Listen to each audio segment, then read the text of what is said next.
What's going on, everybody? Welcome back to episode 2 of Fight IQ. I'm here with my guy, the Wager Zone. Wager, how you doing, my friend? I'm doing very well. Very excited for this card. We got Usman taking on Dricus du Plessis, two great fighters. So I'm very excited to see this one. Absolutely, me too. Definitely a lot of interesting fights on this card. So we will definitely get into that. Before we do that, let's do a quick recap of UFC 329. Wager, let me ask you overall, what were your thoughts on the card? How'd you make out from a betting standpoint? And yeah, just what were your overall thoughts? Oh, I thought it was an amazing card. It's one of the best cards I've seen. Honestly, a long time. I feel like this might be the best. I mean, we have already had a couple good cards this year, but I feel like that might have been the best card overall of the year. Until we got to the Conor McGregor fight, where Conor McGregor tore his ACL on that first front kick, first like flying kick he threw, which I didn't understand why he threw that kick, but he tore his ACL on that one. All the way up into that fight, it was such a banger of a card. I think for a betting perspective, from my side, I was up 4.5 units for the whole entire card. I cashed out on a plus 240, plus 250 parlay with Robert Whitaker and Patty Pimblett. We hit our 3 unit most confident play of the day, and Luke Riley and Yanez parlay together. Freed Basharat in round 2 to start, and Gable Stevenson round 1. I lost 2 bets on the card where I took a half unit play on Conor McGregor by knockout, and obviously the fight didn't even start. So I think I told you before we got on here, I personally don't think I lost that bet. But hey, the units say differently. You came out of your bankroll, so technically you did lose. So and then the other one I lost was I had under 1.5 in Terrence McKinney and Bobby Green. And I parlayed that with Loner Kavanaugh, and Loner Kavanaugh went off and lost that fight. So from betting perspective, I did very well on that card. Wish we would have got to see that Conor McGregor fight. And as I said, let's see what do you think about the card. Obviously, we gave our fight of the night predictions. You said it was gonna be Loner Kavanaugh and Brandon Royval, and then that ended up being the fight of the night. So what did you think about the overall card? Yes, sir. Yes, sir. Overall, I'm with you. It was an absolutely insane card. Definitely a disappointment that the McGregor fight went the way it did because yeah, overall, pretty much every fight delivered. And yeah, definitely that Loney Kavanaugh fight was, I think, yeah, that was my take, and that was absolutely the fight of the night. That fight was definitely a little bit frustrating for me. I did have Loney in one bet, and I thought he definitely had enough skill to win that fight, but his game plan just wasn't necessarily the best. And jumping that guillotine in the third round kind of cost him. But shout out to Royval, he came out and put on a great fight. So yeah, that one definitely was exciting. And yeah, overall, from a betting standpoint, we cashed Ryan Gandra round 1 KO. I predicted that on the show. Kong Wang is a straight bet. That one was amazing. At one point in the fight, I saw she was minus 15,000 as a live bet, so that was funny to see. Mm-hmm. Um, we had some Yanez action. Bobby Knuckles, we had the Robert Whitaker straight bet. Bobby Green, we both had him on the show. I was watching the fight. I jumped in. I saw Bobby Green was plus 750. I jumped in. And then again, I bought him at plus 360 or something like that. So that was an epic cash for me. That was one of my best live bets I've had for sure. Yeah, overall went 12-2 on picks. On the panel show I did with 138 MMA, I did pick flip to Batista in the Sanhagen Batista fight. But on this show, I went 12-2. And yeah, Patty Pimblett, another dog we both had, cashed first round submission in absolute style. That was super happy to see that. I'm a huge Patty fan, so I was definitely happy to see that. And I also had a pile of money on Max Holloway as well. Hated to see what happened to Connor and him getting booed out of the arena and everything like that. But yeah, overall, it was an excellent night for me. So we will jump right into UFC Fight Night Oklahoma City. And the first fight of the night, we have Dione Barbosa versus Anna Melisano. We have Barbosa coming in at around minus 450, minus 500 range. And we have Anna Melisano coming in at around the plus 375, plus 400 range. Wager, what do you like in this one, my friend? Honestly, I do believe this is going to be a one-sided fight. I know Barbosa is predominantly more of a wrestler. So that's a lot of top control, a lot of wrestling. I don't know too much about the other girl besides her Ultimate Fighter fight. I think she lost. What was it? She lost in the first episode of the whole entire what's it called show, Yep. and I don't know. I kind of just don't understand why she. Like, to me, if you're on the first episode of the show and you lose in the first episode of the show, why are you getting signed to the UFC? I feel like what's the point of having the Ultimate Fighter if you're gonna be bringing these people in that lose right after they lose? Like, I don't know. I get it. Like, you need to fill up the names, but from a standpoint of this fight, I don't think our takedown defense is going to hold up. And I think Barbosa is just very, very strong. And she has very good wrestling overall. And she has a lot of top control. The one thing Barbosa doesn't have is she doesn't really do too much while she's on top. That's why she went and lost that Karina Silva fight, because Silva was throwing up a whole bunch of submissions, throwing up strikes from the bottom. And she ended up losing that fight, even though she had a lot of top control in that fight. But overall, in this one, I just think Barbosa is going to get takedowns over and over again. A lot of top control in this fight, and probably pulling it off by decision. I guess I want to say I'm too confident in this fight because I don't know too much about the other girl as in like a perspective besides like the Ultimate Fighter. I think I watched like one of her other fights before that, but I would just say about Barbosa. And I think Barbosa is just gonna grind her out with the decision, taking her down over and over, rinse and repeat. All right. For me in this one, I'm gonna agree with you, and I'm gonna pick Barbosa to win. However, I there are some things to like about Anna Melisano for sure. I had done like a tape study on her. I had watched obviously her Ultimate Fighter fight, and along with some of her regional fights as well. And yeah, I mean she has some nice striking. She has a nice straight right. There's some things to like, but yeah, obviously that is kind of the one hole with her game is just like the takedown defense and the grappling. And yeah, that hurt her in her fight on Tough. She was able to she got taken down and got submitted shortly thereafter. So yeah, I do think it's a little bit of a tall ask for her stepping in on short notice. I will mention though, just to your point about bringing in fighters on Tough who ended up losing, the women's strawweight class on Tough this year is a very strong class. There's a lot of talent in that class, so I think maybe that's why that there was a lot of them that they could have seen winning or having success. So I think a lot of them will either get signed in the UFC, maybe on a short notice opportunity, or get brought back on the Contender Series this year. I could definitely see that being a possibility, just because I just think the talent pool for the women's strawweight was very high for Tough this year. So, but yeah, I'm gonna take Barbosa. I'm a lean submission. Could see a decision, but I'm gonna lean submission. I was looking at the totals for that fight, and just typically for a women's fight, obviously the over 2.5 is juiced, but for this one, it's not. So I think there could be a finish in this fight, maybe a submission on the Barbosa side. So we're both going Barbosa in this one. Next fight of the night, we have Alvin Hines and RJ Harris. We got RJ Harris at plus 120 and Alvin Hines at minus 140. And this is a heavyweight fight here. This one, like I watched tape on both these guys. Obviously, there's not a whole heck of a lot on either one, as Alvin Hines is 7-1 professionally and RJ Harris is 5-0. There's some things to like about both guys. Alvin Hines in his last fight, fighting Jonathan Diniz, for his UFC debut, there was some things to like. Obviously, he was down 2-0 going into that third round, but he, was battling. He won that third round. Diniz was pretty tired. He was taking it to him. In LFA, he in his last fight before he came into the UFC, he got a nice head kick knockout. Again, level of competition obviously isn't or is a little bit questionable, but overall, there's some things to like about him. Like you can tell, like in that Diniz fight, after every round, this guy had a huge smile on his face. He was putting his hands up. Like this guy loves the fight, man. So I definitely like that about him, and I respect that about him. And as far as the RJ Harris side, like this dude is a monster. Like this dude is 6'6", and he's a beast, man. Like he's a little bit green, but you can tell like he also likes to fight as well. And this dude's got some power. Like some of his highlights on the regional scene, like he puts people down with some hooks and some different punches. And overall, like I think he is quite good. Again, he's still pretty green, and there's things to work on, but. Yeah, overall, I think it could end up being a close fight, but for me, if anybody gets a finish here, I see being RJ Harris, landing a big shot, putting down Alvin Hines. So I'm gonna go with RJ Harris here as the overall pick. Not sure if I end up betting this one, at least as of now, but yeah, I'm gonna take RJ Harris, and I'll take RJ Harris by knockout. What about you?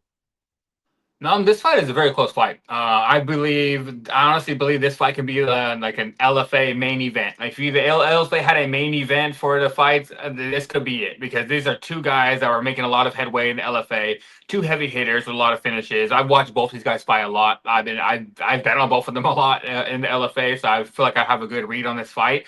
I think this fight's going to come down to durability and speed. That's what I do believe it's going to come out to. Who's going to have the more speed, more explosiveness, and who's going to have the durability to last all 3 rounds if it goes all 3 rounds. And I have to lean towards Alvin Hines. I think Alvin Hines just has the durability. We've seen with Hanata Denise that he was able to take those hard shots from Denise. And then, like I said, 3rd round, he was able to put it on and started to actually have some success himself. I actually had a big bet on Denise that day. And I think I had him in a parlay with somebody. I can't remember exactly what the bet was, but I started the 3rd round. I started sweating a little bit. I was like, you better not go over here and get knocked out by Alvin Hines. But the one thing that has me scared about this fight is I believe Alvin Hines is coming off a suspension. Because I do believe he tested positive for some PEDs after that fight. And I do believe he has had like a 6 months, maybe 8 months suspension or something like that. And that's the reason why we haven't seen him in over, I think, about a year now. So that's the one thing that kind of scares me when he is coming off of a suspension from the PEDs. But overall, as a fighter, I believe he's just gonna be quicker to the punch. I think he has wrestling on the side as well. If he wants to get this fight to the floor, he's gonna have overall the strength advantage. From what I've seen, he has a cardio advantage to take a beating from Benitez for 2.5 rounds, or basically 2 rounds straight, and still be able to walk forward and throw some shots. So I'm going to be leaning towards Hines. I think even watching him in LFA, I thought Hines would have a higher ceiling either way. When I watched both these guys fight, I thought when I watched Hines fight, in my head, I was like, this guy could be in the UFC. This guy could be in the UFC. He's probably going to be in the UFC one day. And then I watched RJ Harris. Is it RJ Harris? Did I say it? Is RJ Harris? So watching him fight, I was kind of like if he was going to make it to the UFC or not. I was like, does he have the skills? I don't know. He's very green. We'll see. I want to see him fight a couple more times. And then it's like he's getting a push up to the UFC real fast. So I'm kind of going to be leaning towards Alvin Hines. But I'm going to tell you one thing right now. Both of these guys will be undefeated in the backyard barbecues. I'm telling you, guys want to drinks from the 4th of July or anything like that, and then throw some hands in over a barbecue. Because you guys got too drunk and want to throw some hands. Both these guys will be the uncles that would knock everybody out. So, but like I said, this is like an LFA main event for me, and I'm going to be picking Alvin Hines. I think he wins. I'm going to say he wins by knockouts. I just do believe he's going to explode in that 1st round, catch RJ, knock him out. So give me Alvin Hines 1st round knockout. Totally fair. Totally fair. And yeah, for me, initially, I was on the Hines side as well. But then, yeah, thinking about more of that, he was on PEDs for his last fight. It's like, I was just kind of thinking, like, what would he have looked like if he wasn't on PEDs? And also, yeah, like you said, these guys, this could be an LFA main event. It is kind of a hard fight to predict. So not sure if I end up getting to the window with this one. But moving on to the next fight, we got Alden Coria versus Stewart Nicoll. Alden Coria coming in at a minus 1,000 and Stewart Nicoll coming in at plus 700. What do you think about this one? Give me Alden Coria to win this fight in flying fashion, to win this fight pretty easily. Coria has came a long way from being like a plus 300 underdog to, I think it was Alessandro Costa, to where I actually had money on Coria that fight. I bet Coria in that fight. I took him at a plus 800 by knockout. We cashed all over Coria in that fight against Alessandro Costa. Because I think his takedown defense is going to hold, and I do believe he's going to be the better striker. He's going to knock out Costa. I think I said 2nd round, 3rd round. Can't remember exactly what I said. But he's came a long way. Now he's a minus 1,000 favorite against Stewart Nicoll. I think he deserves it. Stewart Nicoll, I think, is showing that he does have some skills. Stewart Nicoll does have some skills in his fighting, overall fighting style. He likes to get the takedowns. He likes to take people's backs, and he likes to kind of use that wrestling. His striking is mediocre, but honestly, I feel like his wrestling is kind of mediocre as well. So in this fight, I think Alden Coria has already fought someone that's better in Alessandro Costa. I think Alessandro Costa is a better striker and a better overall grappler than Stewart Nicoll. And now he's kind of getting a step down in competition from his first 2 fights. So I understand why there's a minus 1,000 price tag on him, because he's probably going to win this fight pretty easily. I'm going to give Nicoll some respect and say he lasts at least 1 round. Because I think he does have some little tricks in his arsenal that he can pull something off and look good for the 1st round. But after that, I think he's just going to be too tired. And I think Alden Coria has shown he can go all 3 rounds. He can show that he has explosiveness and great striking through the whole entire fight. And he trains with a great training camp out there in Texas with Joshua Van. So I like Coria, and I think he wins this fight by knockout. I think it's pretty easily. Even the bookies kind of see it at a minus 1,000. Yeah, I'm with you here, brother. Like, yeah, watching Coria, like he's well-rounded. He's got like tight boxing, tight overall striking. He'll throw knees in there. He'll mix it up. So definitely a lot of things to like on his side. And then, yeah, in regards to like the Nicoll side, I mean, Yeah, like he's crafty. Like he can mix it up. Like yeah, he can wrestle. His striking is a little bit unorthodox. I mean, he'll throw some back fists. He'll throw some spinning elbows. He likes to do some different techniques. But yeah, overall, I just think Coria is going to be too much for him here, and I tend to agree with you. Give me Alvin Coria by knockout. Mm-hmm. Moving on to the next fight, we have Felipe Franco and Levi Rodrigues. This one is a very interesting fight for a number of different reasons. Both of these guys were on the Contender Series, and they both fought the same guy. Mm-hmm. And the version of Vidal that Franco fought was a totally different version than the one that Rodrigues fought. And watching those fights and just watching both of these guys tape, on the regional scenes and whatnot, like personally, this is a fight that I want absolutely nothing to do with from a betting standpoint, if I'm going to be honest. From a pick standpoint, I'm leaning towards Rodrigues just because I think his aggressiveness and he likes to come at you and he wants to like take your head off. So I'm going to lean towards Rodrigues getting the knockout. But yeah, the fight that Franco had against Vidal in the Contender Series, the first round he tried to wrestle him, ended up getting reversed, and it was just like a slop fest, and he ended up getting submitted by him in the third round. I thought that was an absolutely horrible look, to be completely honest.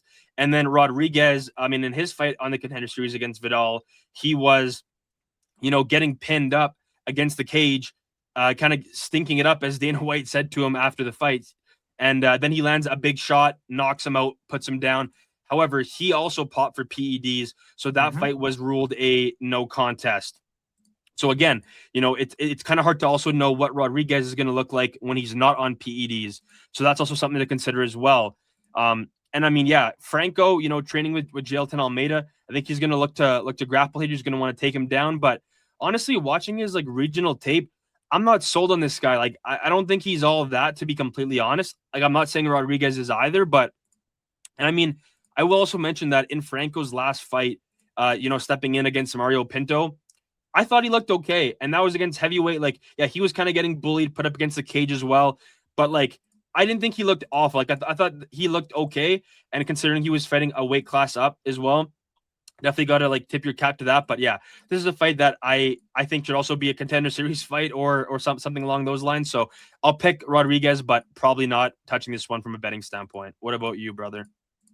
This one, I'm going to be probably going with Franco. I think I'm leaning towards Franco in this spot just because he actually showed me some flashes in that Mario Pinto fight.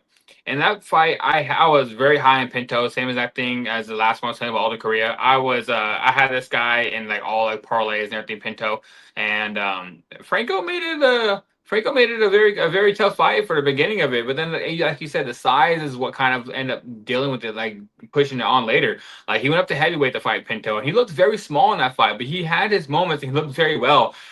Franco, the one thing I can say about him is that the one thing that scares me about Franco is that he hasn't fought the best competition. I think going into the Contender Series fight, he only had one person on his record that actually had a win, or maybe more than one win it was on his record. A lot of people were making their debuts. A lot of people were like 0-1. A lot of people were like 1-1 at the end. The one person that he did fight that had a win on the record was like 45 years old, and he ended up beating him. And now he lost that Contender Series fight, and he's had back-to-back wins ever since. But he went and fought a guy that's 10-7, I believe the record was 10-7. And then that guy is like 42 years old. So he's kind of fighting a lot of old people, and he's fighting a lot of like kind of washed up people, like washed up cans that are like easy wins for him. So that's the one thing that scares me about him. And yeah, Rodrigues is coming off of a PED suspension for 6 months. I know they were saying that the reason why his team was arguing with the commission for a while because the reason why he took those supplements, it was a medication or like a supplement that was helping his back injury. He had a really bad back injury, and he took these supplements to help him with his back injury. And it was like and then it was like 2 years ago he had that back injury, and I guess the supplements stay in your system for about 18 months. So it kind of was, I guess you can take it or leave it if you want to believe his camp or not. Maybe he tried to take PEDs. Maybe it was a back injury and it was lingering after 18 months later. So take it or leave it with that. But overall in this fight, like I said, I just think Franco showed me some signs. And I think him going up to heavyweight, fighting against a lot bigger guy, using that strength, and now he's going to be back down to his weight class. And one thing I've seen about Rodrigues is that in his fights, he doesn't have the best takedown defense. So I think if the one way that Franco wins this fight is because this fight to the floor. And this fight's on the feet for the most part. He has shown against a guy in Mario Pinto that has some decent striking that he can last. He can land some shots too. So I'm gonna go with the guy that I think has more paths to victory. I think Rodrigues' only path to victory is keeping the fight standing up and try knocking him out. And if he doesn't, then he's probably gonna lose. And I think Franco can strike with him. I think Franco can obviously wrestle with him. And I think he's probably gonna win this fight by ground and pound. I think he's just gonna take him down and land some heavy shots with ground and pound. I want to be surprised if both these guys gas out after the first round, then we see a kind of a slop fest for the rest of the way. But either way, I'm gonna say I take Felipe Franco, and I'm gonna say he wins by I'm gonna say first round knockout, first round ground and pound. All right, let's keep on running. Next up, we got Seok Hung Ko versus John Paul Labosniani. We got Ko coming in at about minus 200 and John Paul Labosniani coming in at about plus 175. What do you like in this one? I can start off by saying I'm a big fan of Labosniani. Labosniani is one. I think he's a Henzo Gracie guy that he has been training with those guys for a long time. He is a prodigy. He's a jiu-jitsu prodigy. This guy has been talked about coming to the fighting for years. I've been watching Labosniani for years and years. I've been a fan of him. But the one thing I'm gonna have to say is I think I'm gonna go with Ko. Just because I think Ko is overall the better fighter. I know Labosniani has a jiu-jitsu background. He's probably the better at jiu-jitsu in this point, and he's very strong. But Ko has shown in that fight against Oban Elliott that he can stop the takedowns. He can end up on top. He has the grappling himself. And if you ask me if this fight is gonna kind of be like even on the strike, I mean even on the grappling, where they're gonna go tit for tat for grappling. Oh, the Bosniani might end up on top, and the Ko might end up on top, or it might just stay on their feet. I have to go with the guy that probably doesn't have the better striking, and that's going to be Ko. I think Ko's just striking is a little bit more polished than Lebosniani. Lebosniani does have the knockout shot. You've seen, I think you can see in his Contender Series fight, he landed that crazy head kick that knocked the guy out, and I think it was his Contender Series fight he did that because his main event, I mean, his first fight was against Philip Rowe, I believe, and his Contender Series fight won by head kick. I believe that's how it went. Yeah, you got But it. so I have to go with the guy that's probably going to be the better striker. I think Ko has shown that, again, like I said, going back to the Oban Elliott fight, I had a bet on Oban Elliott that night. I thought Oban Elliott was going to win that fight because I'm a big fan of Oban Elliott. And then Ko, when I watched that, I was like, wow, this guy has some skills to be able to stop all the takedowns from Oban and then end up on top for the most part. And then when the fight was on the feet, you're out striking Oban. This guy has some skills, and I understand why he's a minus 200 favorite. So yeah, give me Ko. I'm not saying his first name because I don't know how to pronounce it. I don't want to be rude, so I'm just gonna say Ko. I think he wins this fight. I'm gonna say he wins probably by knockout. One thing I've seen about Lobo Siani is he doesn't take punishment very well. Is when he gets hit, he does not like getting hit. Like most of these jiu-jitsu fighters don't. Like they get hit and then they kind of fold over because they don't like getting punched that much. So yeah, give me Ko. I think he's gonna win by knockout. Right on, brother. I am with you on this one.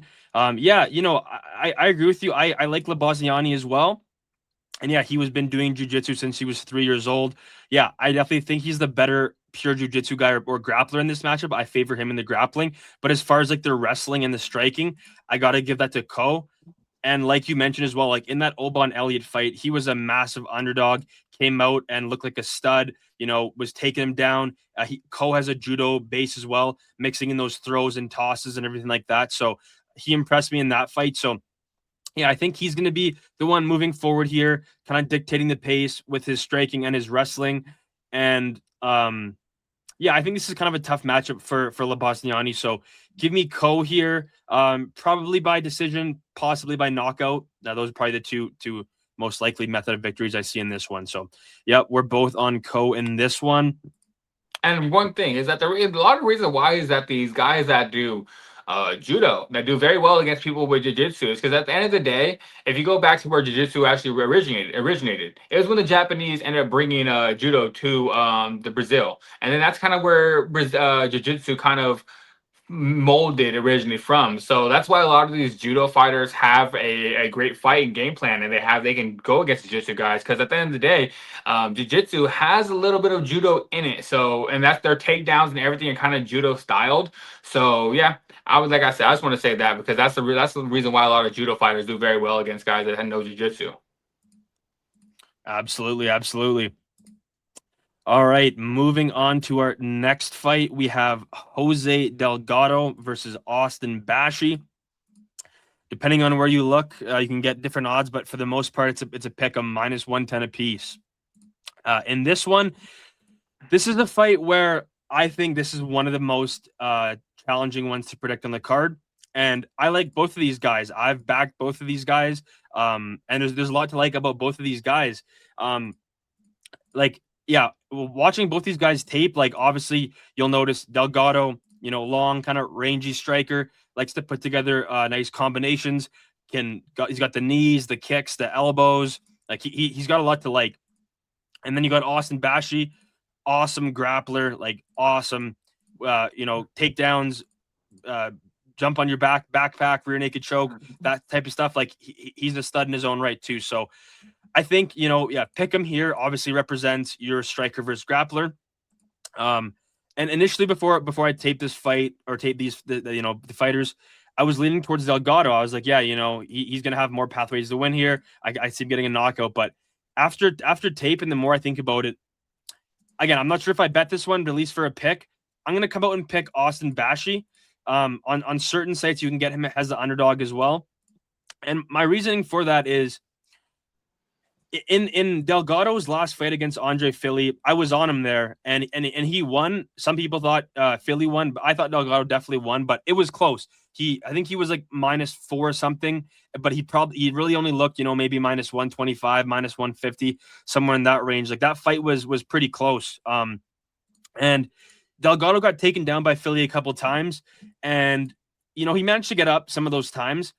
Like his takedown defense isn't the best, Delgado, but he does scramble fairly well. And right there, that's where I think this fight is going to be won and lost, is in the scrambles. Like there's no doubt in my mind that Bashi's going to be able to take him down at least once, if not more. Like I think he could do it multiple times, but I think it's going to come down to if Delgado is able to scramble and get back up.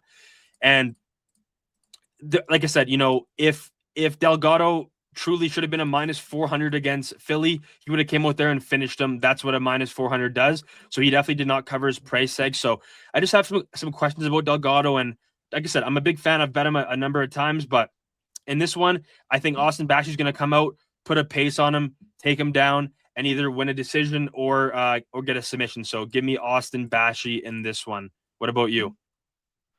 I agree with you, and I think this might be the hardest fight to predict on the card. I think this is the picking for a reason. This is a very hard fight to predict. When I first saw this fight, in my head, I was like, "Oh, I like Austin Bashi. This kid has a whole bunch of skills: wrestling, grappling. His cardio is kind of suspect at certain times, but at the same time, he is still has the grappling and wrestling advantage.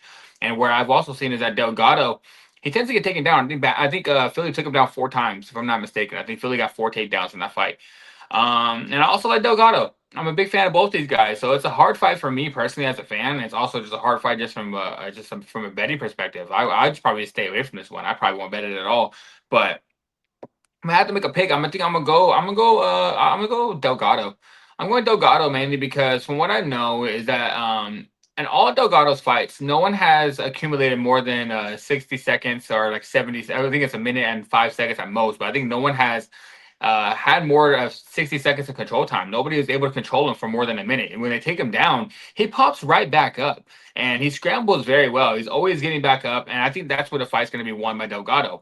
Because and one thing about Bashi I've seen is that he doesn't control very well. And that's probably because he's young. He doesn't have the strength yet. He doesn't have the strength to really control you on the floor. He can take your back, but I just don't think he's gonna be able to do that to Delgado. Delgado training at the MMA lab, but those guys are gonna have you ready. Those guys are obviously probably training takedown defense, drilling into him. And I just think that I do think Austin Bashi is going to be able to take him down, but I think Delgado's gonna be able to get back up. And once he gets back up, that's where Delgado's gonna make his money because he's obviously the better striker and he hits like a truck. So if he hits Austin Bashi with anything, I think Bashi's gonna fold over and he's gonna get knocked out. So. Give me Delgado. Like I said, I think both of these guys are going to have their moments. But I just think that with Delgado's get up capability and the overall striking is going to be able to win this fight. And I'll probably say second round because I think after Bashi takes him down in the first, Delgado gets up, lands some shots. I think at the second round, Bashi is probably going to be done. I think Bashi is just not going to be able to want to fight. He's going to be taking too much damage, and I think he's going to end up getting knocked out. So give me Delgado by knockout. All right. We'll keep on running. Moving on to the next one, we got Tommy McMillen versus Alberto Montes. We got McMillen at about -120, -130 range, and we got Alberto Montes at about the +110, +105 range. What do you like in this one? Oh, this is gonna be a great fight. Literally, this is gonna be a great fight. I've been waiting for a time for me to get a good number and to fade Tommy McMillan. What I've been waiting for it. I'm waiting for a time to be able to fade him, but this is not the spot. I think McMillan is overall probably the better striker in this spot. And he trains with he's a Sean O'Malley guy. Him and Sean O'Malley are like they're like really, really close friends. O'Malley has been training with him since he was young. And I do believe his striking is getting better. We already know this guy has a great chin. Obviously, if you go watch that fight in the contender series, I do believe I can't remember what the guys he fought against, but I actually faded McMillan in that fight. McMillan was getting caught with some hard shots, and he ended up just taking them. He ended up putting it back on him, and he won the fight. But I think he won by knockout, if I'm not mistaken. It's been a while since I watched It that was a fight. decision, but he It came was back a and won the decision. third round. Yeah. Okay, yeah. So it was a decision, but both those guys were punished. Both those guys took some shots. It was a dogfight. But I just think that one thing about is his name's Alberto Montes, right? I want to Yeah. say his name wrong. So I think one thing about Alberto Montes is he's kind of a specialist in his type of submissions. He wants to take you down, and he wants to get that kind of awkward style of an anaconda. He has his own version that he does, and I remember in my last breakdown of his fight, I said he's gonna win this fight. He's gonna win by sub. He's gonna get his anaconda like he always does. But McMillan is a great grappler. McMillan's got some striking, but where his bread and butter comes from is he's a great grappler and he has decent enough wrestling to be able to keep this fight on the feet. So this fight's on the feet. I think that McMillan's going to be able to land the harder shots. And if this fight's in the grappling spot, I haven't seen Montes be able to lock up anything else really besides that anaconda. And I feel like that McMillan, being a great grappler of himself, he's going to be ready for it. So for the most part, I'm going to be on the Tommy McMillan side, and I think he's going to win this fight by knockout, probably when this fight's on the feet and when they're exchanging. And I just have to believe that if you're as good at jiu-jitsu as I think you are, you know this anaconda is going to be coming. And I know it's easy to say, oh, I know what he's going to do. I can stop it. It's hard to do once you're in the ring, but I just have to believe that you're drilling this, you are learning, and you're going to be able to win this fight. So give me Tommy McMillan. All right. I'm gonna echo a lot of what you said here. I am also on Tommy McMillan. I'm gonna pick him to win. And I'm also with you in the fact that I was looking for a spot to fade him. And after tape, I decided that this was not the spot to do it. And again, similar to some of the things that you alluded to, but yeah, he comes from a wrestling base. Like he did a lot of wrestling when he was younger, McMillan did. And yeah, and like you mentioned, Montes, obviously he's got that, very, very good anaconda choke. And I mean, like in Montes' last fight against Ricky Tercios, like the only reason he was able to like get that position or get that sub is because Tercios caught a takedown. I don't think McMillan's going to shoot a single takedown in this fight, so it's going to be, I have a hard time seeing McMillan ending up in that position in the first place. So yeah, I think McMillan with his wrestling, he'll be able to decide where this fight takes place. I think he won't shoot a takedown. I don't think he's going to get taken down either. I think he's going to keep this fight striking. And yeah, there's some things that I do like about McMillan. There's also some things I do not like about McMillan. Like he's a wild guy. Like even on the regional scene, he's getting in the pocket and letting it rip. With some guys, like he's not a super technical guy by any means. Like he wants to stand and bang and get in there. So I think at some point he could absolutely get clipped, but I'm not sure if this is the matchup to do it. Montes does have some decent striking in his own right. Like he's got a decent straight right. He'll throw some kicks in there. But one thing I don't like about Montes, and this is one of the reasons what put me to the McMillan side, is that Montes, when he backs up, he typically backs like straight up, and he has a high guard. His hands go straight up in the air. And I see McMillan, when Montes does that, McMillan's going to blitz him, get in his face, and let combinations go. And I think Montes could end up getting knocked out, similar to when he got knocked out in his one and only loss on his professional career. If you've watched that, I think something very similar could happen to him here in this fight. So, yeah, give me McMillan, and give me McMillan by knockout in this one.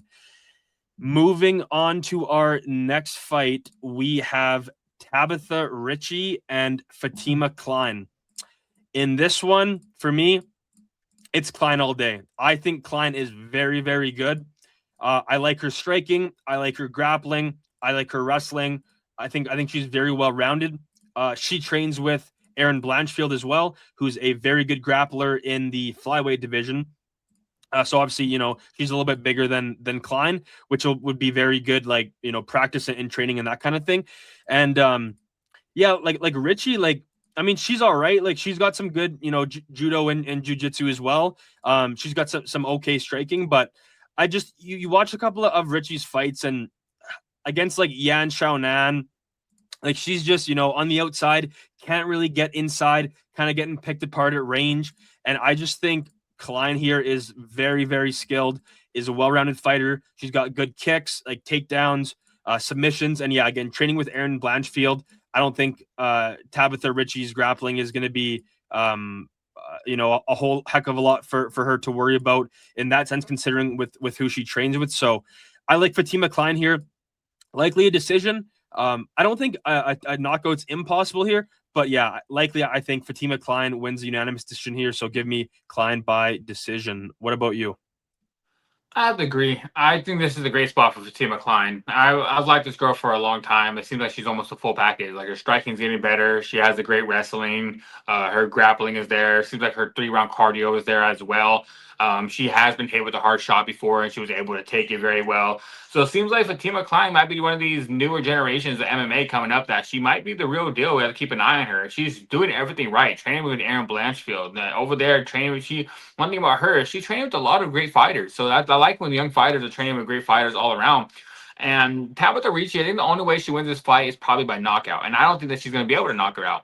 Because I do think Tabatha Ricci is going to be able to probably have some spots where she's going to be able to put some combinations together, because she does have some decent combinations. But overall, I just think the speed, the overall, the cardio, the wrestling is going to be way too much for her. And I honestly see this fight is that Fatima Kline's going to use her wrestling and have a lot of top control in this fight. And I do believe she's going to just grind her out. One thing about Fatima's she's not the type of person that's going to be like, oh, you hit me hard, I want to hit you hard now. No, she wants to win the fight. She's very smart.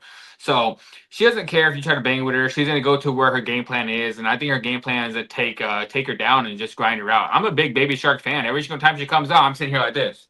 I'm sitting here watching my TV, just doing the whole Baby Shark thing with her, I swear. But I'm a big Tabatha Ricci fan. But I have to go with who I actually do think wins this fight, and I'm going to say it's going to be Fatima Kline by decision. I don't think either of these girls are going to be able to finish each other, so I think she wins the decision, and I think she wins this one pretty dominantly. What are the odds on this one? I'm not sure if he said the odds. What are the odds? Yeah, Kline's at about minus 400. I'm seeing even some minus 500s out there, and Ricci's then plus 315, plus 335 range. What's it called? I know you have your computer right in front of you. So what's it called? Who did Tabatha Ricci fight in her last fight? It was Verna Jandaroba in her last fight for Ricci. Yes, that's what I was trying to remember. I was like, 'cause I actually bet Tabatha Ricci in that fight against Verna, and I felt so dumb betting her in that fight. After that one, I was like, yeah. If Verna Jandaroba with her bad knees, and obviously Verna's very strong, but she has bad knees. She's kind of old at this point. She doesn't move her head. Her head's always on the center line. This is going to be a big step of a competition taking on Fatima Kline. Like I said, I think Fatima Kline's the real deal. So like I said, Fatima Kline by decision. For sure, I'm with you. Yeah, I think Kline's a solid parlay piece, or you take her by decision at about minus 150 or so. I think that's a solid bet. Definitely one of the more confident picks of the week for me. Mm-hmm. Moving on to the next one, we got Chase Hooper versus Mitch Ramirez. We got Chase Hooper coming in at about minus 350, and Mitch Ramirez coming in at about plus 285. What do you like in this one, my friend? I like Chase Hooper, and I'm scared to say it because I feel like Chase Hooper should have won his last two fights. Like with, I guess, Alexander Hernandez. And one thing about me is I'm the Alexander Hernandez guy. I always bet Alexander Hernandez. But the one time I decided to fade him was against Chase Hooper. He was actually looking pretty well. I'm not going to lie. His striking looked like he was landing some combinations. His speed was there. His striking, I was like, okay, Chase is doing pretty well. That was straight right hand. Boom. Cracked him. And he was done. And I was just like, oh, wow. That was a great knockout by Hernandez. And then the last fight against Lance Gibson Jr., I was actually pretty confident in Chase Hooper that one. I was like, okay, this is a step down in competition. Bobby Green just put it on this dude. And now I think you're going to be able to get your wrestling and put it on him. And it just seems like Chase, the strength is not there. Because I don't think Lance Gibson did anything pretty well in the takedown defense. I just believe he was just strong. And he was able to just stop those takedowns because of athleticism and the strength. So I'm kind of scared to say Chase Hooper. And I think, like you said, minus 350 price tag. I will never trust him at a minus 350 price tag again until he makes me shows me something. But I have to pick him in this fight because I don't think Mitch Ramirez is. I don't think he's UFC level, to be honest. I think he's a decent fighter, but I don't think he's UFC level. I feel like the UFC really like Chase Hooper and they want to get him back in the win column. So I feel like they're giving him a fight that he can win. And I just think that Mitch Ramirez is not going to be able to stop Chase from taking this back. I think that's what Chase is going to do. I think Chase is going to. Chase's striking came a long way, so I think Chase doesn't have to just basically rely on only just forcing takedowns. I think he can strike himself into some takedowns now. And I just do believe that Chase is going to be able to outstrike him and eventually get him down to the floor, take his back, and win this fight by rear naked choke. I think that's what Chase's game plan is, rear naked choke in this one. And like I said, I think the UFC is kind of giving him a layup in this spot. If he loses this one, he's going to be cut. He's probably going to retire himself because this guy. I don't think from all the interviews I've watched Chase Hooper, I don't think he wants to fight anywhere besides the UFC. I think he's UFC or bust. I think he has. I don't think he wants to fight anywhere else. So I like Chase Hooper and I like him to win by submission. Like I said, rare naked choke, but I can't trust him at this price tag anymore. I just can't do it myself. Fair enough. Yeah, I echo a lot of what you say. As far as a pick, give me Chase Hooper. As far as a bet, I mean, it's either dog or pass from a money line standpoint, or you have to play a prop on Chase Hooper. Yeah, like watching tape on this fight, like I mean, in Ramirez last two UFC fights against Thiago Moises and Mike Davis, he got his back taken in both of those fights. And again, both those guys are also very good at jiu-jitsu as well, but so is Chase Hooper. So absolutely, I'm with you. Like, yeah, I can definitely see Chase Hooper getting his back and submitting him. However, I also think that if Chase Hooper can't get the takedowns and can't get his back for whatever reason, he's stuck on the feet, he's probably going to get knocked out, make it a third time in a row. Again, yeah, I don't rate Ramirez super highly. I mean, in his last fight before he came to the UFC, he got a knockout and he looked all right in that fight. But yeah, I don't think his decision making is the best. Like sometimes he's having success striking and then he looks to grapple along the cage, and I don't like to see that. And I mean, yeah, like I said, against Moises, he got his back taken, then ended up getting TKO'd from leg kicks. And then against Mike Davis, he got his back taken in the first round. Then he was looking okay to start the second round. It looked like Davis was slowing down a bit, but then Davis hit him with a flying knee and proceeded to get the TKO finish on him. So yeah, I think Hooper likely gets a submission here, but yeah, I have no interest in parlaying Chase Hooper at minus 300 again. We've seen how that's worked out in his last two fights, so yeah, no thank you on that either. Yeah, because a dog or pass, or you look at maybe a Hooper by submission, Hooper round one, something along that line. So moving on to the co-main event, we got Jared Cannonier versus Christian Leroy Duncan. We got Cannonier coming in at plus 270 and Christian Leroy Duncan at about minus 330, minus 350 range. In this one, for me, I think you got to go CLD here, Christian Leroy Duncan. This guy is a very, very good striker. He can mix it up, whether it's the spinning attacks, the flying knees. He's definitely a crafty striker. And Jared Cannonier, being 42, he's definitely, closer to the end than the beginning. And in his last fight against Michael Page, like, again, Michael Page is a tough matchup for anybody, and he's definitely like a very unique style. But yeah, Cannonier just kind of looks stuck in the mud a little bit to me. And he got dropped a couple times in that fight. And then, yeah, like he lost the first two rounds. And the third, he ended up taking him down and won the third, based on control time and that kind of thing. But yeah, I think for me here, the question is, it's the CLD finish him or does he win a decision? I'm leaning towards the decision, but I also could see a knockout here too. Got to tip your cap to Cannonier. He is tough. He's a tough guy for sure. So yeah, I could see him, going the distance and losing a unanimous decision. So officially, I'll go CLD by decision, but I also could see the knockout. What about you? I'm all over CLD in this spot. I think Cannonier is done at this point. Like you said, 42 years old. I was going to ask you, how old is Cannonier now? Like 50? I was going to say, this guy is getting up there in age, but he is 42 now. He still has the power, obviously. The power is one thing about aging, the power is the last thing to go. First is your speed, your athleticism, and then your power stays there, and then eventually your power goes away. But he still has the power. He's still in great shape and still very strong. But I just, like I said, the athleticism is not there anymore. He doesn't have the speed as much anymore. He doesn't move his head very well as much anymore. And I think CLD is gonna pick him apart.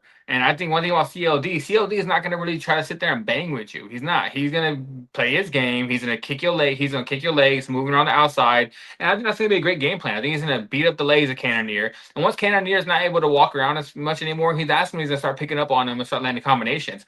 I want to say knockout, but I want to give respect to Cannonier because he does have a great chin and he is very tough. So I think CLD is going to win this fight by decision. CLD won that last fight against Roman DeLeeds, where I was very high on him in that fight. Then he won that fight against Marco Tulio, where I was very high on him in that fight. I had people messaging me after I picked CLD against Marco Tulio. Oh, Tulio's going to win this fight. That's a dumb pick. Da, da, da. And then look what happened. Look what happened, everybody. If you guys are watching this, look what happened. But he's an all-around great fighter, and his takedown defense is there. His takedown defense is getting better and better, and I think that's the only way Cannonier wins this fight is if he can chain wrestle and take him down for 3 straight rounds. And I don't think his cardio is going to even allow him to do that anymore. And I don't even think he's going to be able to get the fight to the floor. And if he does get the fight to the floor, it's going to be something kind of like the same thing as the Michael Venom Page fight, where you get a takedown in the 3rd round after you're down 2 rounds, and then you end up grinding it out and you lose 29-28. So give me a CLD, and I think he wins this fight probably, like I said, by decision, because I want to give some respect to Cannonier and say he can still take the punch and he's tough enough. For sure. Yeah, I'm with you. I lean decision, but I could definitely see the knockout. So as far as a prop, like it's kind of tough to call. You can get the decision at about plus 125 and the knockout at about 165. So the odds are fairly close on those two outcomes. But yeah, overall, I think CLD as a parlay P should be fine. I think he's one of the more confident picks. Seems like for both of us this week. So, All right, moving on to the main event: Dricus du Plessis versus Kamaru Usman. We got Kamaru Usman coming in at about plus 200, and Dricus du Plessis coming in at about minus 230, minus 240. What do you like in this one, my friend? Oh, this is going to be a great fight. I am a Dricus du Plessis fan. I know a lot of people don't really like him. I've been a fan of this guy since he came into the UFC. I think him and what's this guy's name? Is it Cody Saman, or I can't remember, something Saman? They both from South Africa. I like these Cameron Simon. Cameron Simon, that's what it is. Yeah, both of them from South Africa.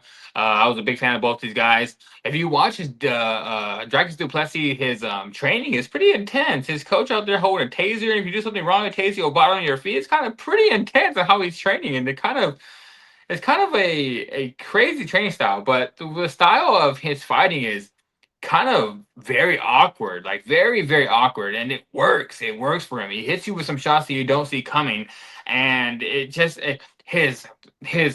technique on his footwork is so off. Like he'll step with his wide with his right foot, throw overhand right, come with the left hand. It's just in my head, I'm thinking, you should be able to catch this guy with something, with a straight right hand or something down the pipe. And then I know everyone was banking on that in the Izzy fight. Everyone was like, well, Izzy's going to knock him out and pick him apart. And I was like, guys, du Plessis is probably going to win this fight. I was like, I know that all this, the tape and the technical ability you guys are saying is all correct. He doesn't have the best the technical ability, but it works for him. And that's what exactly it is. I'm a big fan of DDP.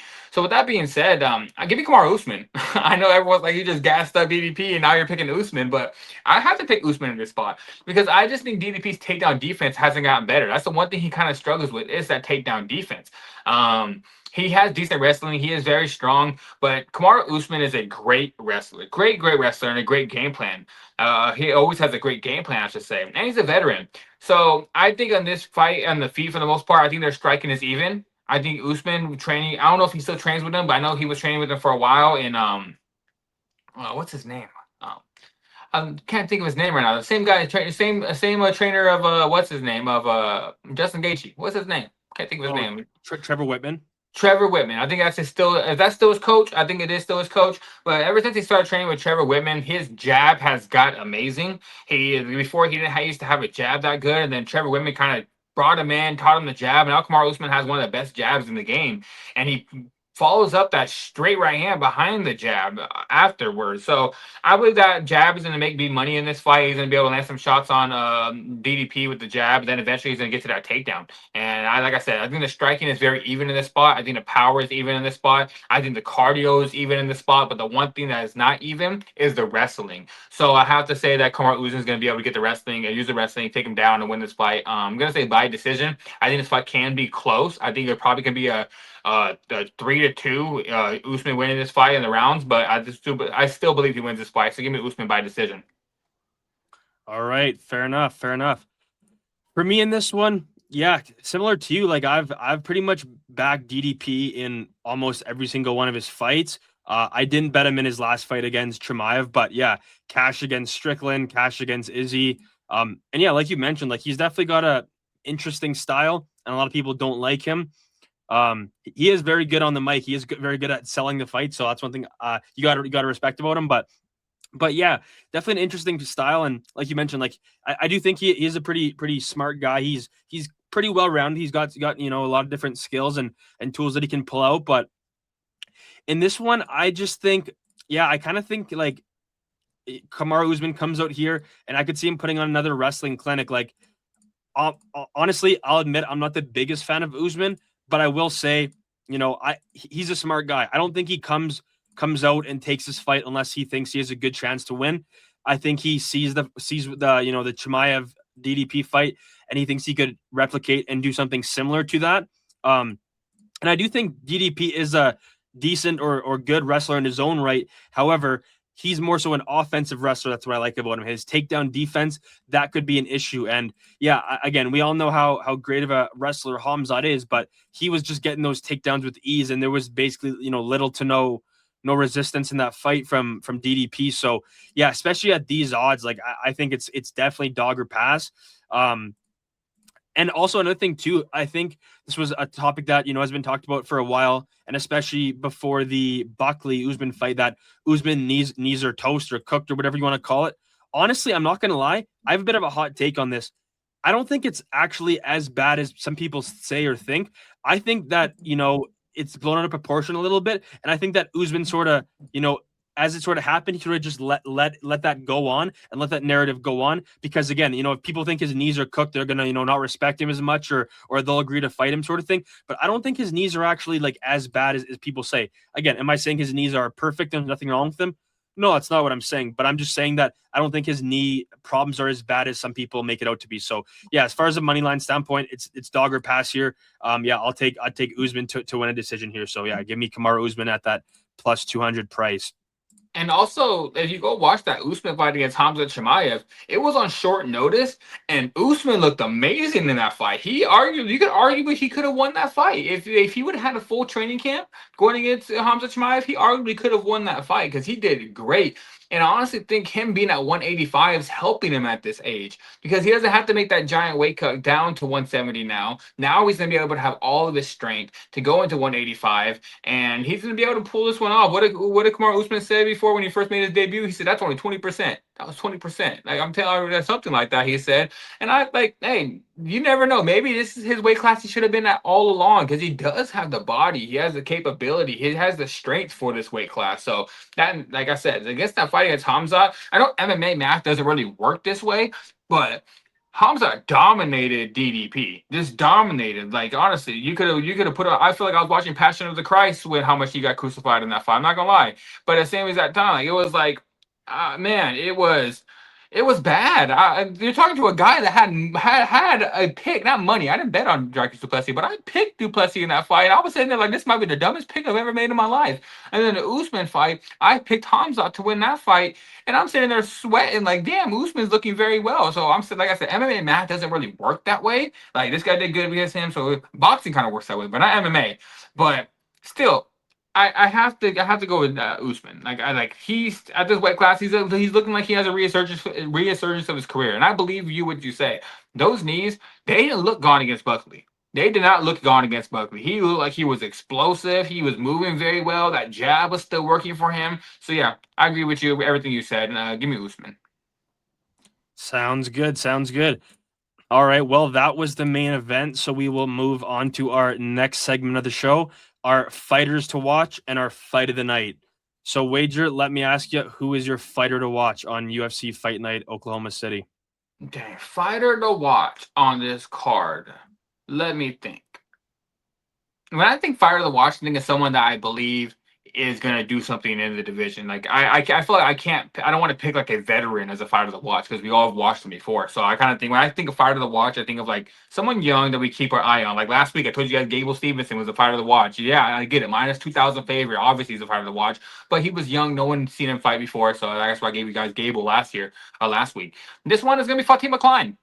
I think Fatima Kline is a fighter to watch in this spot, just because she is making a name for herself, and I believe now she's fighting a girl in Tabatha Ricci. That Tabatha Ricci has actually a big name. She's dating Colin Walsh right now. Everyone loves Colin Walsh, and everybody knows her.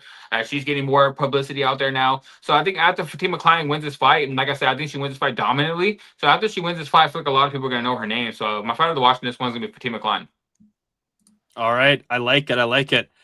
For me in this one, I am going to pick my fighter to watch. I'm going to grab Alden Coria. I'm a big fan of this dude. Obviously, big favorite. And yeah, a little bit of a step down in competition, but he's still new to the UFC. Obviously, he's only had 2 fights, but yeah, I'm a big fan of this guy. Like you mentioned in the breakdown, fights at a good gym with Joshua Van at 4 Ounce Fight Club. I think this guy's got a lot of talent. I think he's going to come out, and I think he's going to end up finishing Stewart Nicoll. So I'll take Alden Coria as my fighter to watch. What is your fight of the night prediction for UFC Fight Night Oklahoma City?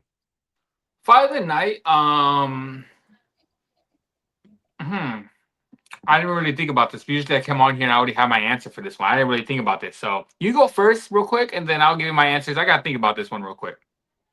Sounds good. For my fight of the night, I'm going to go Tommy McMillen and Alberto Montes. I think this one, in sort of however it ends up playing out, I think it's going to be exciting because McMillen, all of his fights are exciting. Like, he doesn't necessarily fight the most smart or technical, but he gets in wars, and you can tell the kid loves to fight. So yeah, I think this one definitely could be a fight of the night contender. And yeah, I'll go with Tommy McMillen versus Alberto Montes as my fight of the night. So my fight of the night is going to be Alvin Hines and RJ Harris. I think because both these guys have the power, and I think both these guys are going to be able to land some shots. And the reason why I'm going with this one as my fight of the night is I think RJ Harris is going to come out there and look pretty well for the first minute and a half. I think he's going to look decent. I think he's going to land some shots. And everyone's probably going to be like, oh, dang, he's landing some shots on Alvin Hines. He's going to win this fight. And then here comes Alvin Hines, everyone's favorite welder. He's going to come forward, and he is going to probably take those shots, and he's going to start landing some shots himself, and then he's going to end up putting it on RJ Harris and knocking him out. So it's going to be one of those fights where I feel like Hines might almost get knocked out. Then he's going to come back and knock out Harris. So that's my fight of the night. It's going to be Alvin Hines and RJ Harris. All right, perfect. Just want to mention one thing. If you guys could hit the like button, drop a comment, and hit the subscribe button, it would all be greatly appreciated. Thank you so much for your guys' support in our last video. We definitely appreciated the comments and everybody supporting it. And Wager, let me ask you, what do you got cooking this week? What do you got going on as far as your channel this week? This week, obviously, we've been covering the World Cup a lot. We've been covering the World Cup. We're gonna be doing PFL. Me and you are gonna be having a PFL show as well. I'm gonna be posting my own best bets video for UFC Fight Night, and obviously a PFL one as well. Every day I try to go live. I break down the baseball slate. You guys know me. I do every other sport. So if you guys just don't want to just bet MMA, you guys want to bet everything else, go check out my channel. I do all different sports betting, all different types of sports, from tennis, soccer, obviously MMA, baseball. We've been betting NBA Summer League recently. So yeah, go check out my channel. And like you said, make sure you guys like and make sure you guys subscribe to Collective MMA, because I'm gonna be here with you guys as well. If you guys are coming from my channel, as I'm gonna promote this on my channel, you guys are watching this out there, make sure you guys subscribe to Collective, as I'm gonna be on his show. We're gonna be doing a show every single week, and obviously for PFL as well. So yeah, and leave a comment. That helps the algorithm push our videos out there. So make sure you guys leave a comment. The algorithm works very well if you guys do that. So I appreciate you guys. Absolutely. And yeah, like Wager mentioned, we're going to do a show for PFL Austin this week. There's some very good fights on that card. So I'm looking forward to doing another episode of Fight IQ with you for the PFL show.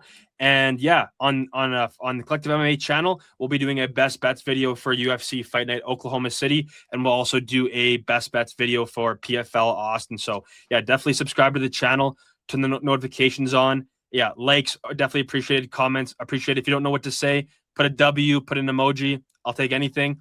So yeah, thank you guys so much for tuning in, and yeah, let's do what we did last week. Have another great week, and let's make some money. So thank you guys for tuning in, and we'll catch you guys in the next one.